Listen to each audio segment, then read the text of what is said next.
Hello everyone, welcome to Southern Food Channel. இன்றைக்கி நம்ம வீடியோவில் வீட்டிலே நல்லா கெட்டியான தயிர் எப்படி செய்கிறதுன்னு பார்க்க போகிறோம். இது ரொம்ப சிம்பிளான ப்ராசஸ் தான். வாங்க எப்படி பண்ணுறதுன்னு பார்க்கலாம். ஃபர்ஸ்ட் நம்ம அடுப்பை ஆன் பண்ணிக்கலாம். ஒரு அகலமான பாத்திரத்தை எடுத்து வச்சுட்டு நான் இப்போ இதில் 1/2 லிட்டர் நல்லா கெட்டியான பால் சேர்த்துருக்கேன். நல்லா கட்டியான பாலாக எடுத்துக்கோங்க. இல்லை நம்ம தண்ணி எதுவும் ஆட் பண்ண வேணாம். அப்போ தான் தயிரும் நல்லா கட்டியாக வரும். இதுக்கு பால் நம்ம நல்லா காய்ச்சணும். பால் பொங்கி வர ஸ்டேஜில் அதை எடுத்து நம்ம நல்லா கலக்கி விட்டுப்போம். இதே மாதிரி நம்ம ஒரு 3-4 வாட்டி பண்ணணும்.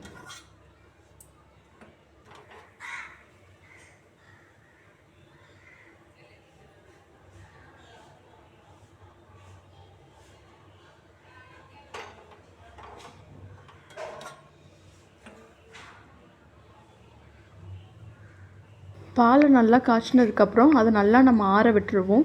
கொஞ்சம் கூட சூடு இருக்கக்கூடாது. அந்த அளவுக்கு நல்லா ஃபேனு கீழே வச்சு நல்லா ஆற வச்சுருவோம்.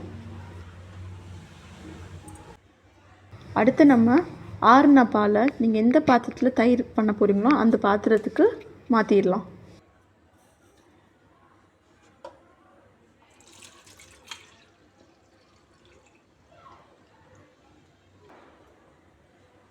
அடுத்து இப்போ நான் பழைய தயிர்லேருந்து கொஞ்சம் உரமோர் எடுத்து வச்சுருக்கேன். அதையும் நம்ம சேர்த்துக்கலாம்.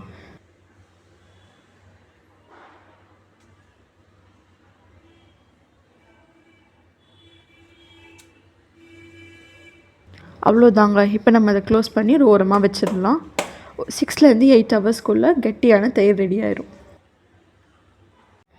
இப்போ 8 ஹவர்ஸ் ஆயிடுச்சு. நம்ம இப்போ திறந்து பார்க்கலாம்.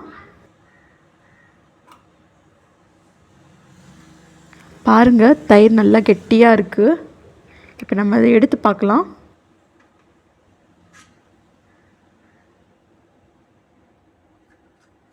உங்களுக்கு பார்த்தா தெரியுதா? நல்லா ஜெல்லி மாதிரி தயிர் நல்லா கெட்டியாக வந்திருக்கு. அவ்வளோதாங்க, நல்லா கெட்டியான தயிரை நம்ம ரெடி பண்ணிட்டோம். இதே மாதிரி நீங்களும் செஞ்சு பார்த்து உங்கள் அனுபவத்தை கமெண்ட்டில் ஷேர் பண்ணுங்கள். நம்ம சேனலுக்கு சப்ஸ்கிரைப் அண்ட் லைக் பண்ணி உங்கள் ஆதரவை கொடுங்க. நன்றி. மீண்டும் சந்திப்போம்.